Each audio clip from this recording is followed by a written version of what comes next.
एक दिन की बात है। एक पुराना जंगल था जहां हर किस्म के जानवर और परिंदे रहते थे। इस जंगल में एक खूबसूरत नदीम मूर्छा रहता था, जिसका नाम छोटू बोला था। छोटू बोला बहुत खुश रहता था और उसकी दोस्तियां भी बहुत थीं। एक दिन जंगल में एक शहजादी ने अपने वालिद के साथ सैर किया और वो उस जंगल में आ गई। शहजादी को जंगल की खूबसूरतियों ने मशहूर कर दिया। शहजादी ने जंगल के हर कोने को देखा और छोटू बोला को भी देखा। उसने फौरन उसे अपना दोस्त बनाने का इरादा किया। छोटू बोला और शहजादी ने मिलकर बहुत मजे से खेला और दोस्ती की महाफिल मनाई। उनके दोस्ती में जंगल के देगर जानवर भी शामिल हो गए और सबने मिलकर मस्ती की।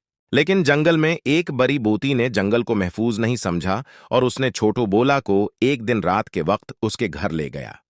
छोटू बोला कि दोस्तों ने उसको बचाने की कोशिश की। वो जंगल के हर कोने में घूमकर छोटू बोला को तलाश करने लगे। उनकी मेहनत और दोस्ती ने नेकी कामयाबी दिलाई और वो बड़ी बोती को शिकस्त दे दिया।